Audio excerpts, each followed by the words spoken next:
All right. Hello, everyone. I'm Tanya Sheckley, founder of Up Academy, and I'm joined today by Bob Lenz, CEO of PBL Works. Thanks for joining us today. I really appreciate your time, Bob. Yeah, my pleasure, Tanya. So you are CEO of PBL Works. You've worked with Envision Education, Buck Institute, and of course, PBL Works, and they all focus on utilizing project-based learning in the classroom to support and to improve student outcomes. So what major challenge in education did you see that led you to initially start down this path of project-based learning in education? It's interesting. I don't know if I went down the path because I was solving a problem. I think eventually I saw it. I've seen it as a solution, but I actually started my journey with project-based learning when I was in the 5th grade with Mr. Cooper. And we did, he was an amazing educator. And I often attribute my passion about project-based learning to the poetry project that we did in the 5th grade, where we studied poetry, and then we wrote our own original poems, and then created our own poem, actual physical books, and had a poetry reading where we got dressed up, and our community came to hear us read our poems. I got my first public applause. I'm going to say that's might be why I ended up into as many opportunities as I could to do public speaking. You were like, wow, that's that pretty point. Cool. I like that. And so then when I became a teacher in a K through 8 school in San Francisco, serving predominantly Chinese American families, in a range of times when they immigrated in to the United States. And I was trying to figure out how I engage my kids and not just do, traditional learning. I could see that just wasn't working. And so I did my version of the poetry project in San Francisco, and we partnered with a Clean Well Lighted Place for, with City Lights bookstore. And they brought we were able to get a poet to come in and read her poems with our students, and they read their poems. And then I moved to a high school here in the north of San Francisco, Marin County, and we did versions of the poetry project with them, doing what we call MTV poetry in our communications academy, and then once again with our students in the Envision schools, and we did a similar project there. So what I found out is that these projects work at every grade level. The same project, same theme, working at every grade level to engage kids, not only in their learning, but really starting to love and poetry. Like I'm still like to read and write poetry, and it all started when I was in the 5th grade. So to your question, like but I do see, when I was working at Drake High in San Anselmo, we were a national model in the 1990s. We were a new American high school, one of 13 in the country. Got to go to the White House. We were featured in U.S. News and World Report, and hundreds of people are coming visiting the school.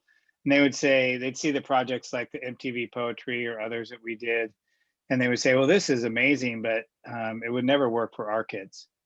And that was because it was predominantly a white community. And I just didn't believe it. And so we brought the same model to kids in San Francisco and Oakland and Hayward, and saw that what project-based learning has done in the Envision schools is actually prepared kids for college success. And we know that we have about an 85% persistence rate in those schools. And when Linda Darling Hammond and her team at Stanford followed up when they were in college, one of the top reasons the students gave for feeling prepared was project-based learning, because not only are they learning the academics, they felt like they were actually ahead of their peers, which most time first-generation students don't, in the ability to collaborate and to public speak and to manage projects.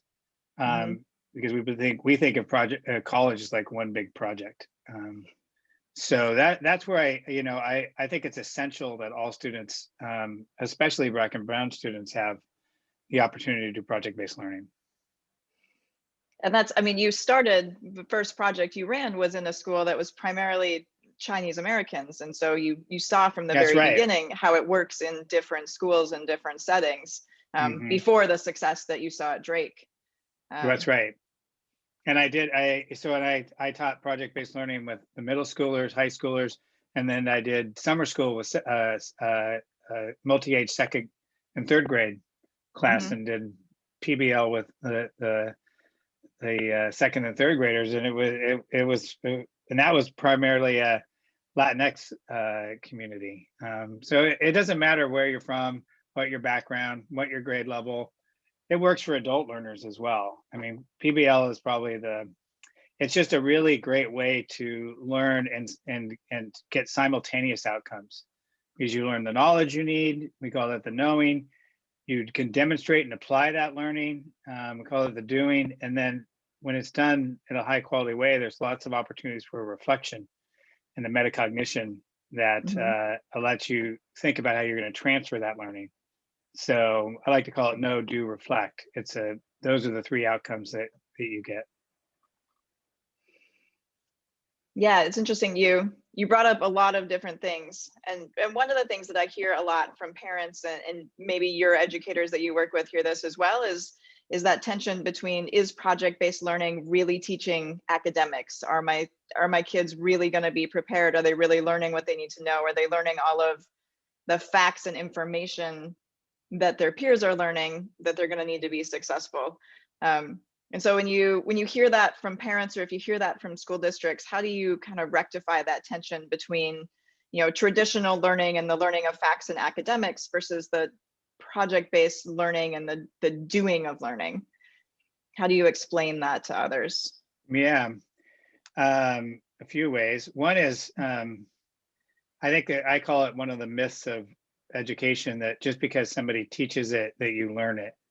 So my sense is that, and some good studies have borne this out, that kids who do well in school will memorize things for a test and then forget about them in about a week or two afterwards. So just because it was covered, doesn't mean that it was learned. Brain research and learning science would let you know that really to hold on to information, your brain needs context. And so project-based learning and using inquiry and challenge and sustained inquiry is a way to build, and authenticity is a way to build context. So when you're learning the facts and the skills and the knowledge, you actually will remember it because you have something else to hook it onto, not just a test.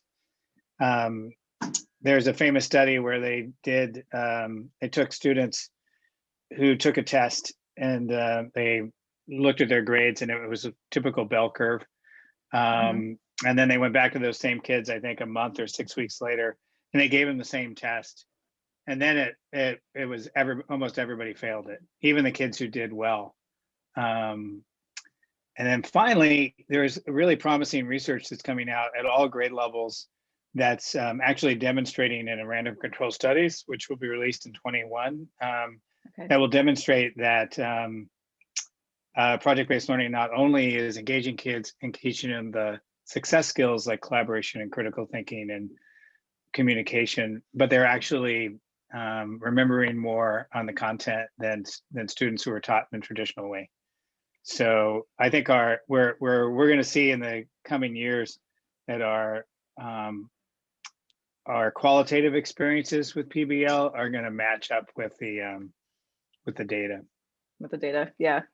It's interesting because it's one of the things I think about a lot, like, being an adult and growing up in the education system. If I only still knew everything I had been taught, like, for all of us, if we still knew everything we had been taught, but there's those pieces, like you remember Mr. Cooper's poetry class.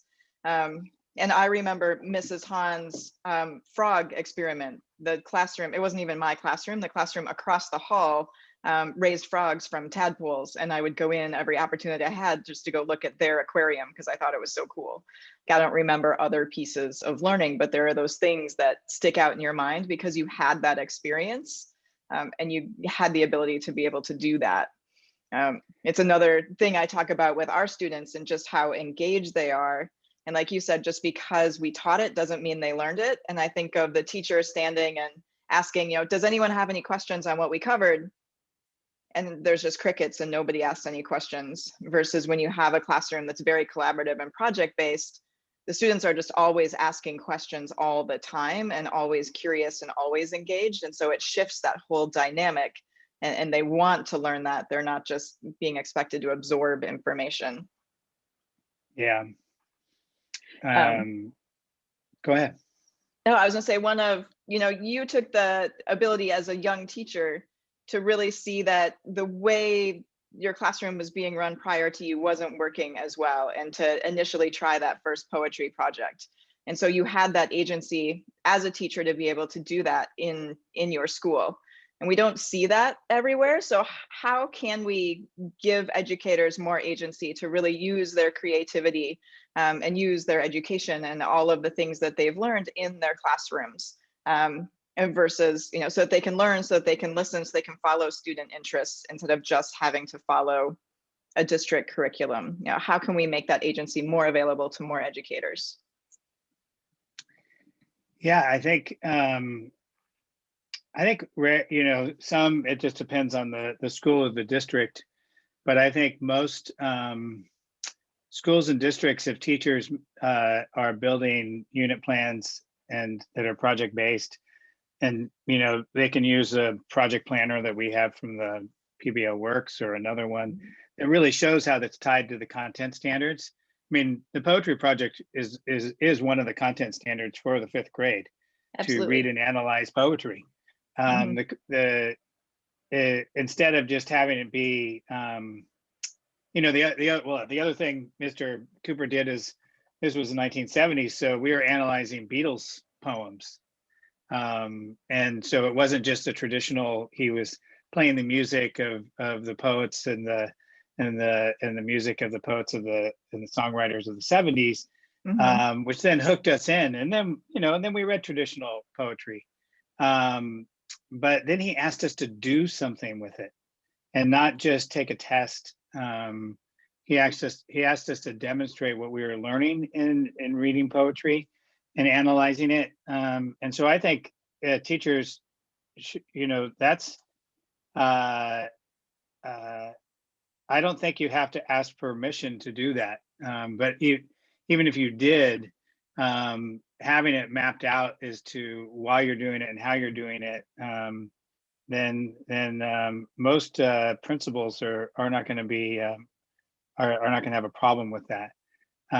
We have a little, I think what I hear from a lot of teachers in public education is a lot of concern about state accountability test. And that's when we go back to our previous question about knowledge building. It's this fallacy that I have to teach traditionally and that it's the only way kids are going to get it. The other thing we see a lot of is what we call, instead of having project-based learning be the main course, it's the dessert. It's after you've eaten your spinach because it was good for you, then you get to have some ice cream. I always tell people, like, my kids would leave the table and pass on to the dessert because they didn't want to eat the Brussels sprouts. Now we learned that if we put a lot of, some bacon in the Brussels sprouts, we could get them to eat it. And then they stick around for a dessert. But I think what a lot of happens for kids is if they don't like the Brussels sprouts, they're not going to eat them and they're not going to do the dessert. So it's a lose-lose. So if teachers really are passionate about what they're teaching and want kids to learn, then we got to figure out a way to engage them in a way that gets them all the way through it. Like they don't have to wait till the end to do something good, because most often it's a many, at least half the kids won't be engaged with you by then. but it's I really want to encourage, you know, the other challenge often and sometimes in independent schools is as you were saying, the fear of parents, and of that, oh, you're not teaching it the way I taught it or I was taught, or Mhm. oh my God, are they going to be competitive, and whatever the next level is. And one of the great things about project-based learning is it's public. And so one of the most powerful things for parents, say, is to watch their kids presenting their learning publicly over time. We used to do some really great things, and like, you know, started project-based schools. Parents are really nervous. They're like, are they even learn anything? And so in the second year of one of our schools, we did a parent session where we taught them how to score student essays using a Mhm. rubric. And so we all calibrated around this piece of work, and they were like, this kid needs a lot of work on their writing. And they had all the reasons why the writing needed to be better. And oh, they were really worried. And then we had them do another piece. And they were like, whoa, this one's a lot better. We might even think this is proficient or even better. And then we told them, you know, the mystery of it is it was the same students writing from the 9th grade to the 10th grade. And so as a parent, I think you just want to be assured that your students are learning, and we need to involve them in the process, whether that be assessing the work. But if you watch a student in a vision school that's presenting their projects 2 or 3 times a year, they have to graduate by portfolio. Parents have engaged with their students around real things that the students are interested in, and having to display their content knowledge as well as their skills Mhm. multiple times. And they can really see from the time they're 14 to the time they're 18 that they're actually have matured and grown, or ready for the next step. So I think it's actually a much more powerful way for parents to feel like their kids are learning than a grade. I mean, grades are so subjective, and they're often averages. And an A in one class can be a C in another. But if you're actually looking at your students' work, then you really have a sense of what they know and they can do.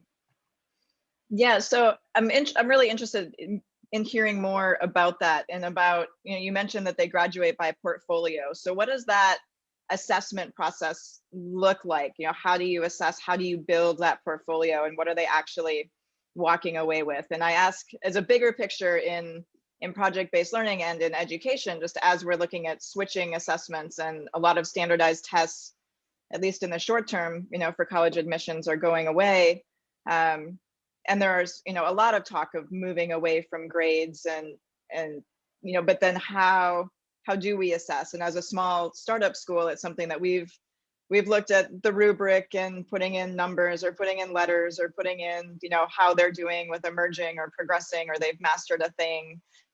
We've also gone the complete other way and written a full narrative assessment on just progress. And we do, like you're saying, our students do 3 different exhibition days a year. They're sharing their projects, they're presenting, they're sharing their learning. But what does that portfolio assessment really look like? Yeah, that's great. Well, I can describe the middle school, high school that the Envision Education Systems uses, and that um, uh, Envision Learning Partners help schools and districts implement around Mhm. the country. And we partner with them as well as embedding performance assessments in our project units that we share with folks. But we worked with Stanford University in the early 2000s to design a performance assessment system that has 2 components. One is a set of common task frameworks that are performance tasks that are meant to be used in the context of a project. Okay. And they can be used outside, but they're common. So there's a common framework about what needs to be included in the task, and there's a common rubric to score it. And that goes across the whole system. Um, and so maybe it's scientific inquiry. So, it's actually higher level, it's inquiry. So we want, and it's related to the Common Core. So students should be able to demonstrate their ability to sustain inquiry, develop a test, run that test, and then analyze the results and share the results.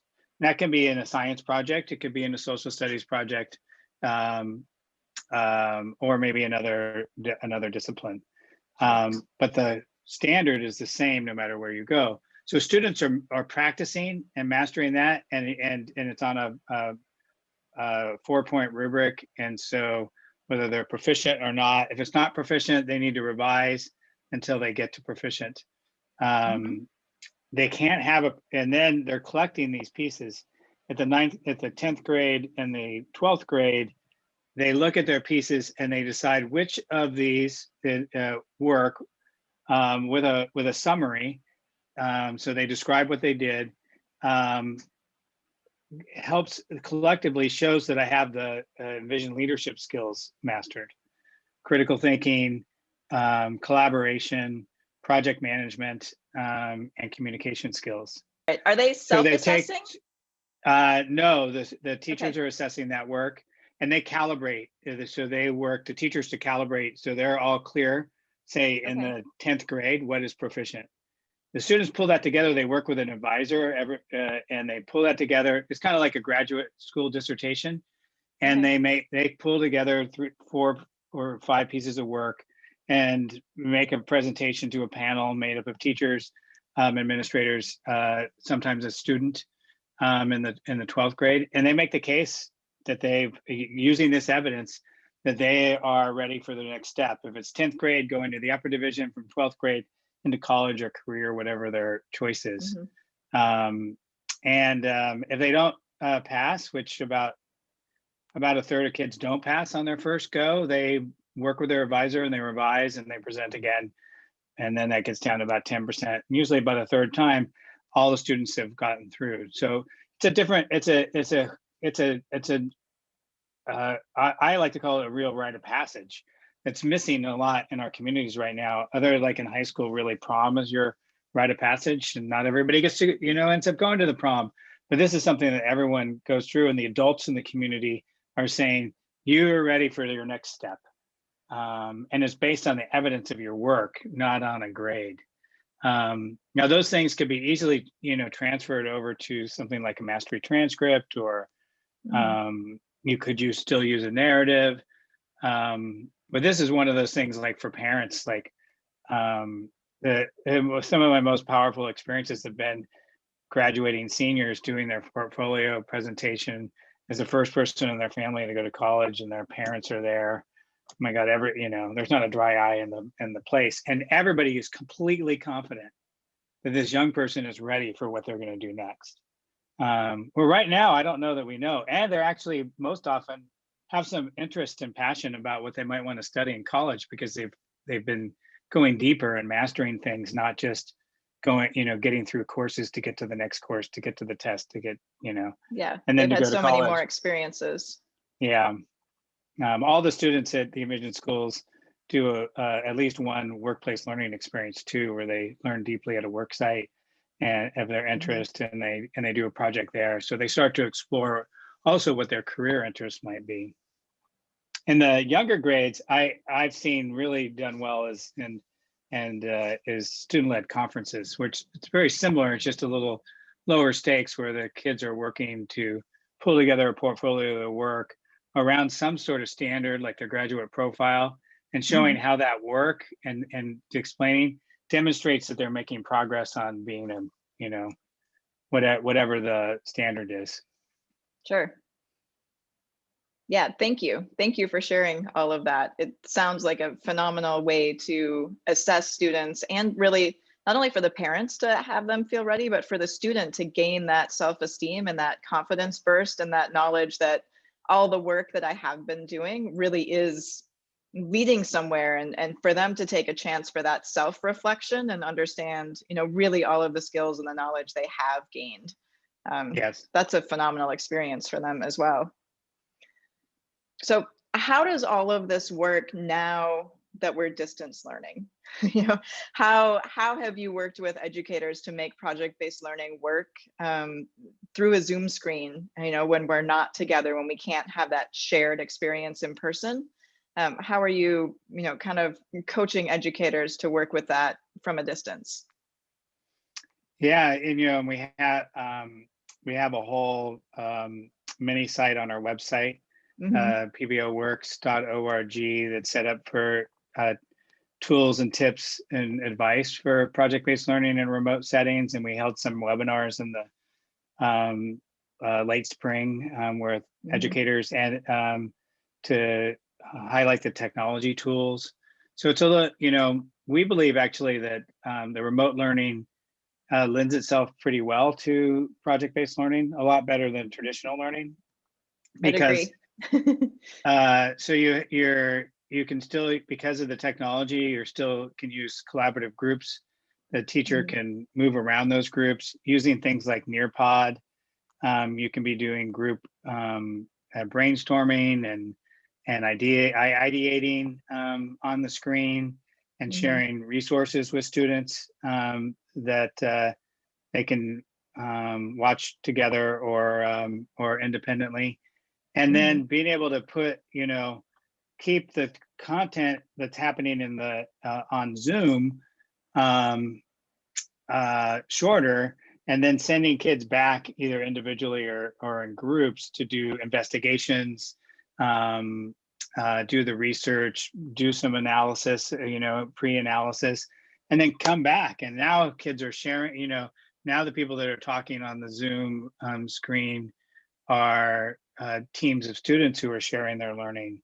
The opportunities for collaboration on products with experts, I think, is a little easier, since it's you don't have to get somebody to come into your classroom. You can have them come onto the Zoom screen. They can give kids feedback, and then exhibitions become really public, and you can do those as well. So we've seen teachers who have embraced this have quite a bit of success, especially if they were doing project-based learning before the pandemic.